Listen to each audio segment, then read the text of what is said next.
floor is yours. Thank you so much, Janet. I am delighted to be here and so glad to see you. These are sometimes some dark days that we're in, I know, and I don't know about you all, but I'm heartened to be here together, even virtually, learning how we can further our missions and make the world a better place. Just a couple of quick housekeeping items. I do ask that you mute yourself. We're going to use the chat box for some interacting and learning from each other. And so if you put a question in the chat box, Janet's going to monitor, but there's a chance it could get sort of lost behind our discussion. And so you might just jot it down and save the questions for the end. And just as a reminder, there are slides. These slides and recording will be provided at the end, and I might reference a couple of resources, and those will also be provided at the end. And a follow-up email.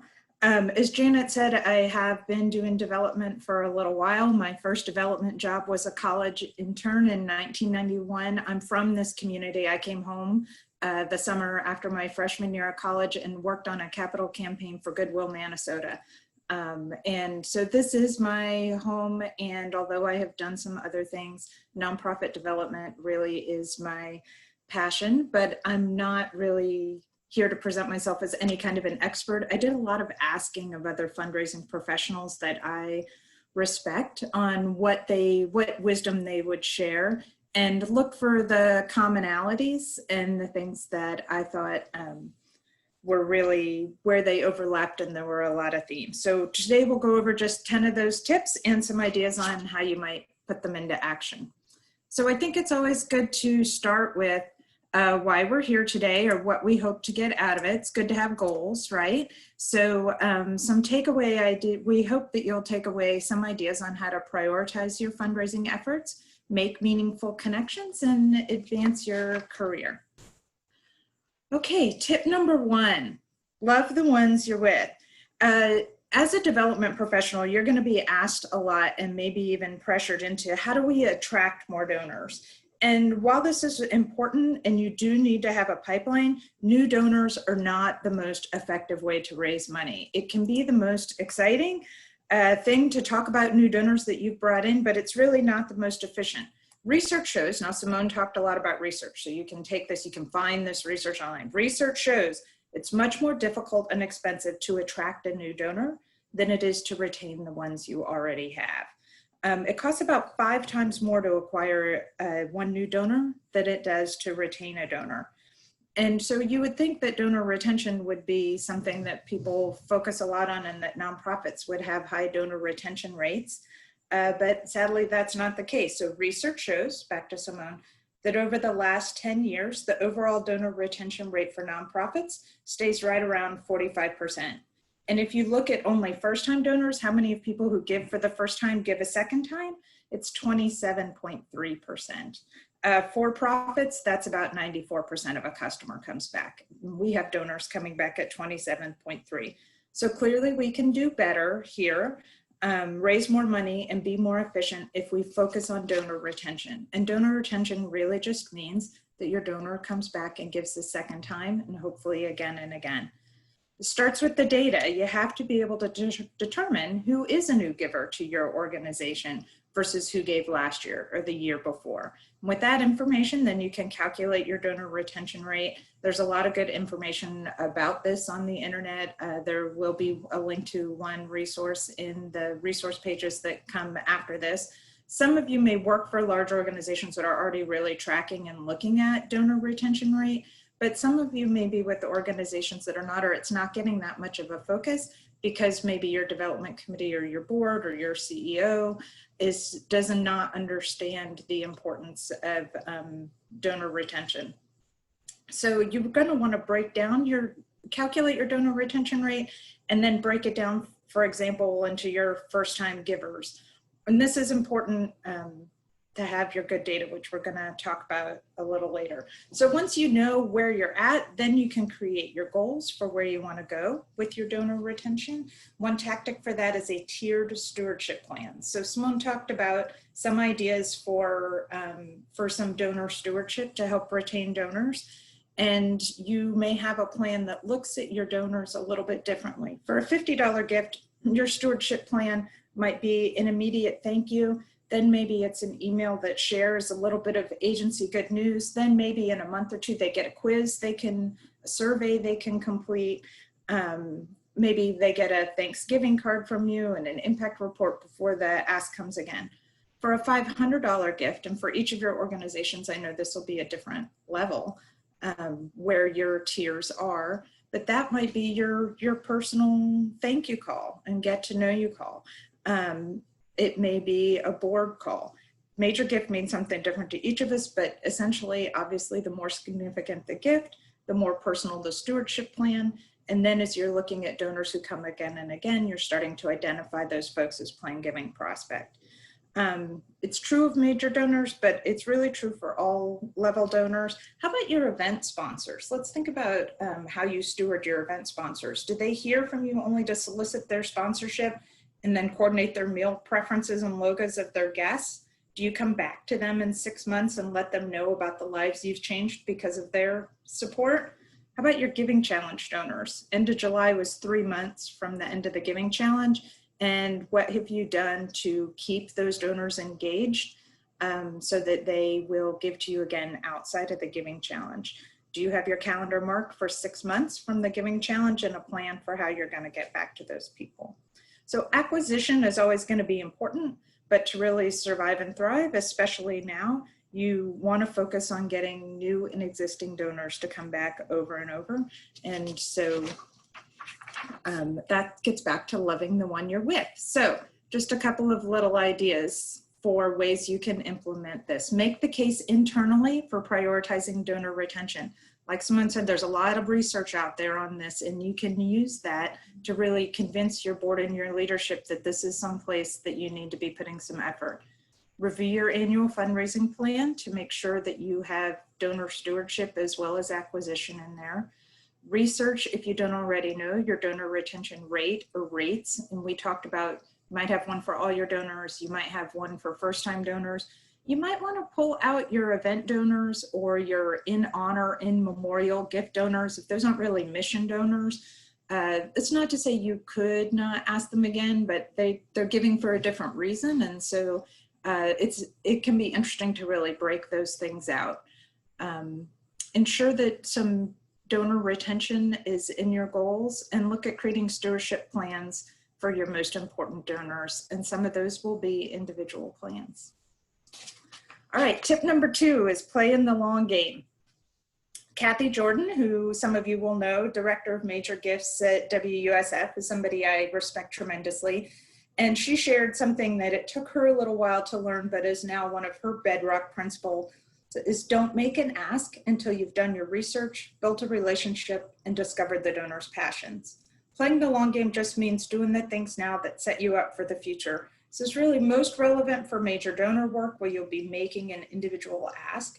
Building a donor relationship with your donor takes time, but it'll result in bigger gifts. If you don't take the time to learn about what they're interested in, you won't be as successful as you can be. Once I'll tell a little story on myself. Once upon a time, I had somebody indicate on a form for the nonprofit, they were registering for something, and they checked the box on the form, I'm interested in learning more about making a gift. And my CEO, who was also not an experienced fundraiser at the time, we got all excited and we created this little menu of like opportunities of things that they could support. And I came into that meeting and presented my menu of opportunities that, you know, I was pretty proud of my little case of support. I had some projects and some capital in case they were interested in one of those. And I had gifts at different levels. I thought, you know, lots of options. And he politely listened to me, you know, give my little spiel. And then he said, I was thinking more like a name on a building kind of a gift. I did not have that gift on my list. I had not seen that coming. And it sounds like a no done now. And I hope you don't think poorly of me for sharing that gift. But it's obvious to me now that that first meeting should have been all about listening to this donor and asking questions. Rather than racing in with my proposal, I should have asked, what about our work excites you? What in your other philanthropy has brought you great joy, and why? My tendency is to rush in to get the gift, to meet the goal. But if the only step in your process is asking, you're not going to be as successful. This is just another way to really appropriately focus your efforts and not waste resources. Part of this getting to know is also part of the qualifying process that Simone was talking about. If you ask these questions and you can determine, is this someone who really has an interest in your mission? And are they someone who's really going to be a good prospect for you? If you're having lunch with somebody because the board member had them at their table at the luncheon, then you learn, do they have a passion for your mission or an interest in your mission? Or are they doing this as a favor to your board member and not so interested? So spending a little time to engage can really help you make a smarter ask and also not spend your time in places that are not going to be as productive. So a couple of ideas on that. Look at your fundraising plan for the year and make sure getting to know your donor and reporting back is in there, not just asking for money. Many of you have probably seen there's a fundraising cycle. Again, you can find this online where you talk about identifying and qualifying your donors, but this is really, this is a part of that. This is what I'm getting to. Identify a manageable number of donors or prospects who have the potential to give more and make a plan to cultivate them. Again, if you're at a big organization, you have whole donor portfolios for each of your major donor people. But if you're in a smaller organization, you're maybe wearing all the hats. And so you may not have your 100% of your job description may not be cultivating major donors, but you and your CEO and your board chair can help decide, qualify some of those folks and start to get to know them better to determine who really is a prospect for you for more dollars. Another tip is to find the prospects or donors that want to build a relationship. Not everybody does, and that's okay. I used to view that as like a failure. I try. Again, one call won't do it, but you reach out, they don't connect with you. Don't take it personally. I saw a major donor person say 1/3 of your major donors are going to want to build a relationship with you. The rest might not. That's not necessarily a failure. Everybody wants to be cultivated differently, but there are opportunities there, and you want to make sure that you're spending the time with those who want to spend the time with you. And I'll help you get to the better gift. Okay, number 3, your database is the foundation for fundraising success. I chose this image really intentionally because database work is like gritty, dirty stuff. It is not sexy. There is no press release that says you did a great job cleaning up your database and congratulations to you. But a lot of what we're talking about today ties back into this. We're talking about donor retention. How can you know if you are retaining your donors if you don't know who gave to you last year or the year before? If you don't know who in your database hasn't responded to a single outreach in 5 years, how can you sort of take them off your list and quit wasting your time and your resources? If a donor shares with you that they never like to talk before 10 a.m. but love to eat at First Watch, that's the kind of thing that also needs to go in your database, because you think you're going to remember, but I promise you, in 2 years, when you go back and look in that donor's file, you'll be like, oh, I totally forgot that they told me that. And here I've been calling her at 9 every morning. No wonder she never picks up my call. So for the big reasons and the little reasons, reliable data is really going to be the foundation of your fundraising success. Early in my career, I didn't really think this was part of my job, and I did not view it as a big priority. But I started at a nonprofit once in the development committee. They had an idea, and my development chair had come from, she'd done some successful fundraising with a small private school. And so she said, listen, end of year letter, we need to be thanking them for what they gave in the year and then asking them for an upgraded gift. And I was like, yeah, I get that. I've done that. No problem. And then I, went to pull those numbers out of the database. And it turns out we did not dare mention past giving because it just wasn't reliable data. And this was a small nonprofit. Fundraising was not a big part of what they've been doing. It had not been a priority. And so many of us, we all almost are inheriting some kind of data system that we're not responsible for, but we can be responsible for cleaning that up and making it better. It's a great legacy to leave behind when you leave somewhere. I know a few of our nonprofits locally have someone who's entirely dedicated to data, and that's awesome if your organization has that, but a lot don't. And so it's just something as a development person that you want to make sure you really understand how reliable is the data in your database or Excel spreadsheet or whatever your organization is using, and what you can do to improve that.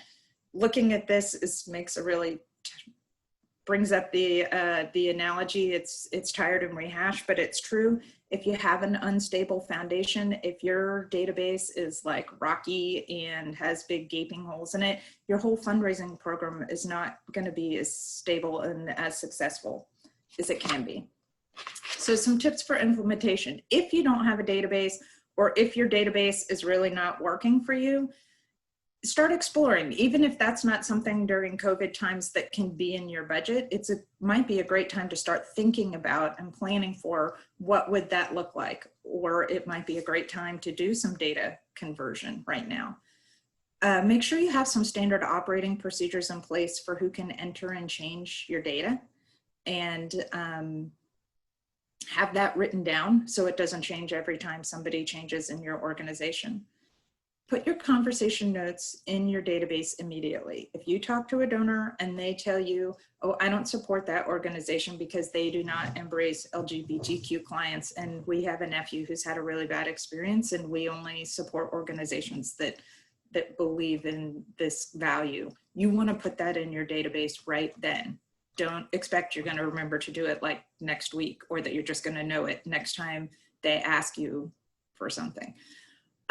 Model this and expect it of others in your organization.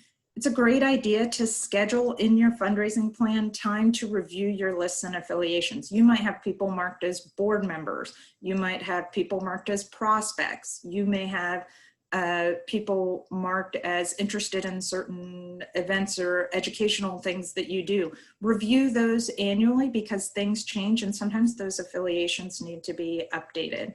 And just a reminder that you do need to have permissions and things in place and written down as your part of your standard operating procedures, because this data is really sensitive and confidential. Number 4, talk less, smile more. All right, any other Hamilton fans out there? You may or may not be getting this, but pretty much every experienced fundraiser I talked to had some version of this on their list. Stacy Corley with Ringling College talks about the 2 ears, 1 mouth. So you should be listening in proportion. Janet, again, our chapter president and the president of the Pine Sarasota Foundation, always says if you are dining with a donor or a prospect, you should finish first, because they're talking, you're eating and listening. It's important because this relationship is not about you, it's about the donor. They may want a need to know a little bit about you to make a connection, but your whole purpose there is to learn about them. You're there to learn about why they care about your mission, what excites them, how they like to give, and how they like to connect with organizations. And then you want to be really listening to the answers and not just thinking about what you're going to say next.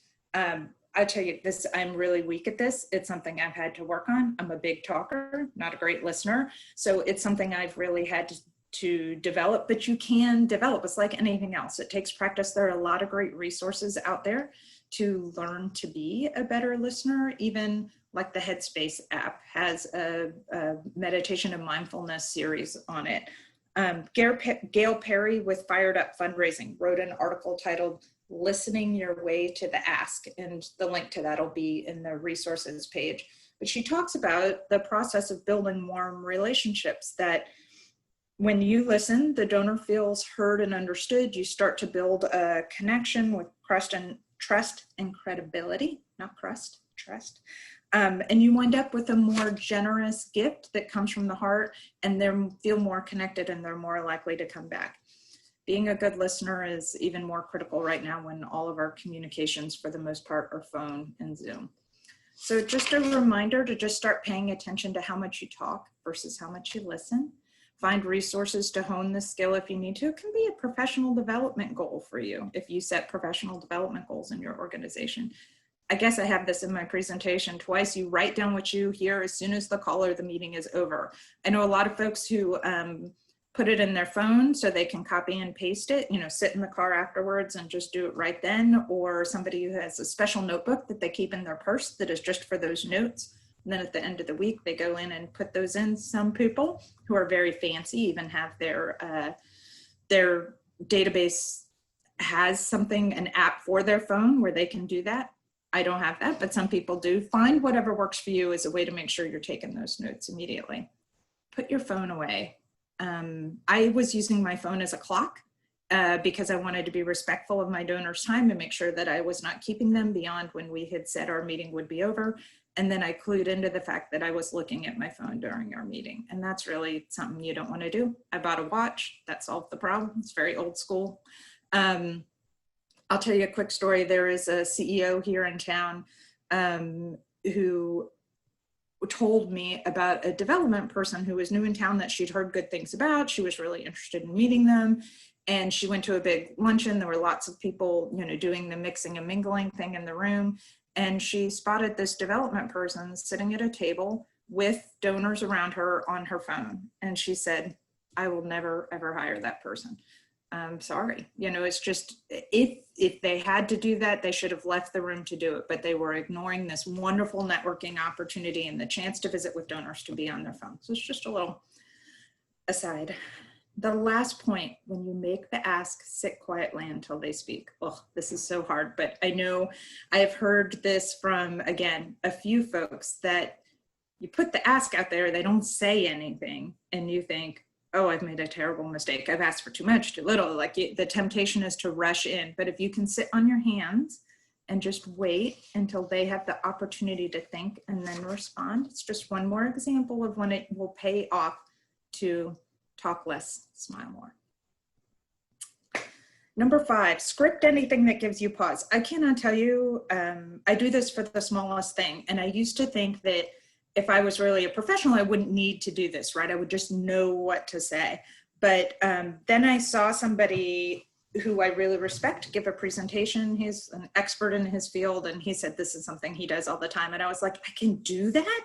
That is so like, oh, what a relief. So if I am hesitant to pick up the phone, if I'm the least little bit nervous going into a meeting, I script out my main points. And you might think, you know, God, who has the time for that? But what's the cost of not doing it? I mean, think about how much you've already invested in this relationship, how hard it took you to get to this place, and what the difference between if the call goes well and you get the first meeting set up, for example, or if you have this really awkward silency kind of call and you flounder, and that's kind of it. Like, where do you go from there? It could be a first introduction call. It could be following up on a mailed invitation to somebody you've never met. Could be asking for a gift, for sure. You could be calling to express condolences to a donor who's had a loss and you're nervous about what to say. You don't have to read the script word for word. And obviously, if you're in a live meeting, that's, you know, that's not going to happen, but it boosts your confidence and makes things go more smoothly. For me, just the process of writing or typing it out sort of gets it into my brain and helps me. Rachel Muir is a fundraising consultant who has some great resources on her site. You might remember her as our keynote speaker from National Philanthropy Day a couple years ago. She has a great resource called Get the Visit, Nail the Ask, and it's full of sample scripts. I mean, she's telling you right there, script it, it will help you. And the link to that will be on the resources page. Also, when you're thinking about scripts, I highly recommend that you get a handful of discovery questions memorized and in your back pocket. These include some things like, why does our cause matter to you? Which organizations that you support do the best job of keeping you involved, and how?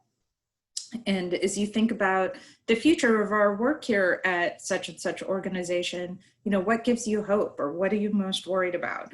So those are some of Rachel Muir's questions. I think they're great. And I'd love maybe if we could take just a moment in the chat box to learn from each other. What other questions can you tell us that you like to ask your donors?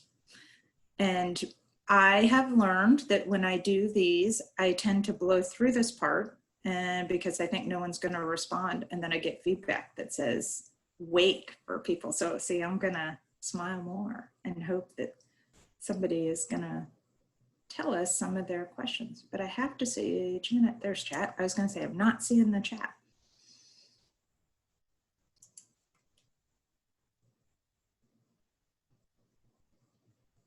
like to ask donors for their birthday and month so we can send them a card. It's a great idea for stewardship. What words of wisdom do you have for me? Oh, Janet, that's a good one.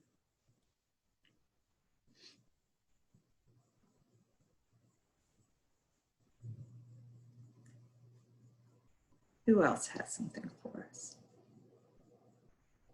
Asking them what prompted them to give. That's a great idea. I find, kind of back to this database thing in history, sometimes someone will have been giving for a long time to the organization and I don't know the history. Simone's point about somebody's, philanthropic journey. So sometimes I ask them to tell me about their history with my organization, because especially if I'm new, it gives me a good. All right. Well, I am going to move on because we're running we started a little late, so I'm just going to move on. I think I'm going to move on. There we go. All right, so just some tips on implementing this. Start scripting when you need to. For the big stuff, you should go ahead and practice. Keep your scripts in a place where you can find them. I have a folder in my personal folder on work on the server called verbiage and templates, and I save all kinds of things in there. And then it's starting to develop my own sort of resource library for these things, so I don't have to reinvent it every time. Find your 10 discovery questions that you think are great, that work for you, that you would be comfortable asking, and kind of memorize those and keep them in your back pocket. And if you aren't sure how to approach a conversation, ask a trusted source. And we'll talk a little bit more about that later, but even Google can be inspiring. All right, donor work is matchmaking. Stacy Corley, VP for Advancement at Ringling College of Art and Design, shared with me, our job is not to ask for money, it's to connect donors with the things they care about and can make an impact on. Making the ask is only one step in the process. So again, here we are looking at that cycle of fundraising. And this really pulls together a lot of the things that we've been talking about, taking time to get to know your donor, asking probing questions and being a good listener, tracking your interactions and insights in your database, and working an individual cultivation plan. Without these things, you might still get a gift, but it'll be a smaller gift, and honestly, it might be a gift to make you go away. I mean, I've gotten those gifts. They'll give you $500 so they'll quit asking, but they have the potential to give you $25,000. You're just not asking them for the things that they're passionate about.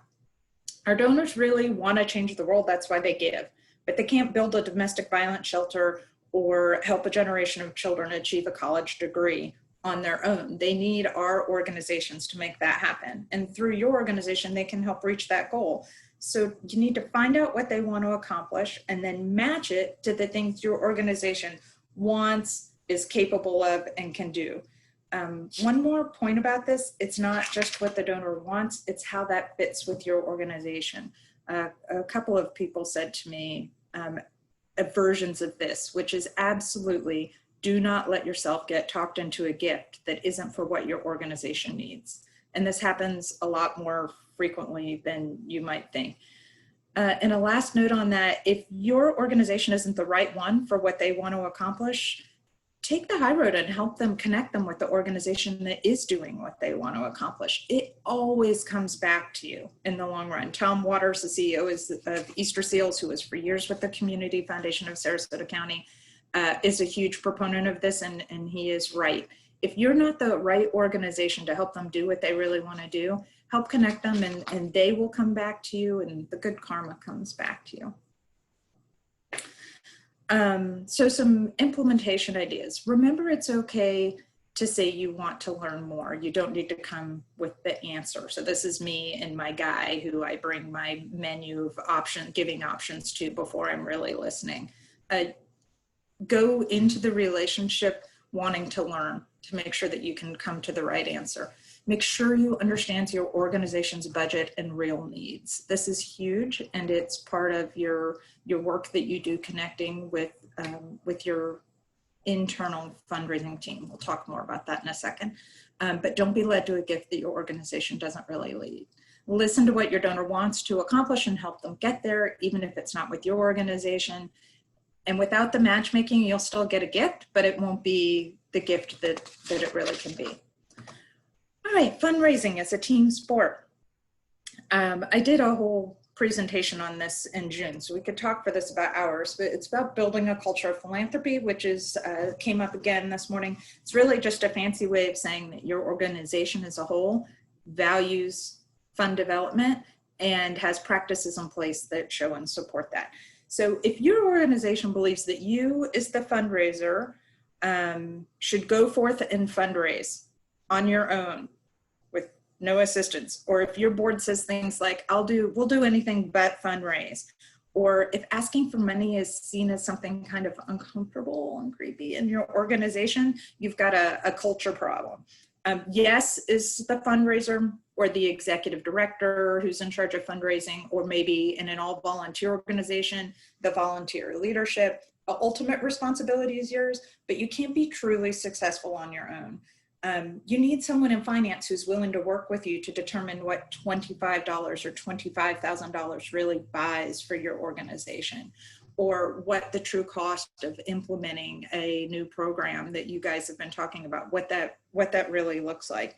You need board members who will introduce you to their network, make thank you calls, attend your cultivations events, and not just talk to each other, but go out and talk to other people in the room and be your ambassadors. You need a receptionist to make sure that people calling for more information get your extension. I'll tell this quickly. We had a nonprofit I work for, we had a phone call from somebody who said, I saw an article in the paper about your organization and the work you did, and I'm just interested in learning more. And instead of saying, like what, the receptionist really viewed this as part of her job, and she chatted him up a little bit and determined pretty quickly it was really a development call, and put him through to me, and it resulted in a $25,000 gift. And that gift became an annual gift, and it grew over time. Let me tell you, that has not happened very many times in my fundraising career. I wish it had. Somebody just called and ended up wanting to give us $25,000. At the time, for me and my organization, that was a huge gift. But if that receptionist had not viewed fundraising as a part of her job, it would have cost that organization hundreds of thousands of dollars. And that's a donor, Caroline, who's on this in our group today, continues to steward. So build the relationships within your organization that make them a part of your team, that you thank and recognize and steward them accordingly. So if you ask finance to get you costs for something, first of all, don't do it on a short schedule the week the auditor is there, but also be sure you come back and report on how that meeting went. If you're going to bring a donor through the building on the tour, make sure everybody knows. Everybody wants to put their best foot forward. Nobody wants to be surprised. It's those kind of things. It's setting up a time to go to coffee with your CFO. Back in olden times when we still went to coffee, but you get my drift, so that you're building those relationships. These are all opportunities for you to sort of bring people onto your fundraising team. But if your attempts to make fundraising a team sport are really met with resistance, figure out if your leadership can get on board and if this is something you guys can work on together. If not, I'm not saying quit tomorrow, but know that there are organizations out there that will not leave you alone in the world to raise fundraising dollars. And Simone touched on this some this morning. Next time you interview, consider asking the board or executive director, what do you see as your role in fundraising? Or how do programs and development work together to secure resources? There are questions you can ask that will help to highlight this, because it really does make a difference in how successful you can be in your work. So do some research on building a culture of philanthropy and ask your leadership for some time to discuss. Think about who is on your fundraising team and intentionally nurture those relationships. Look around for who seems to be doing this well and learn more, and consider this as a factor in where you want to work. All right, I'm going to be talking fast now because we're down to our 5-minute warning. We got a little bit of a late start. So professional resources is a treasure. I'm really talking about two things here. One is IRL, your in real life contacts. And I just have to make a plug. AFP is excellent for this. If you are an AFP member, you should be going to those mentor breakfasts, which are virtual right now, but still fantastic. And really consider joining a committee, because that is where you start to really make some connections. I know we can't all get together for a luncheon right now, but there's still some great ways to build community. And this is how you get to know people who will be a resource for you and take your call when you have to, for example, call a donor and tell them that the gift they want to give you is not really the right gift for your organization and you don't know how to go about that. or this is how you find out about the job before it's advertised, or get recruited into jobs before they're advertised, or that you have people you can call and say, I've seen there's a lot of turnover in the development department in this organization. Would you have any concerns about me joining there?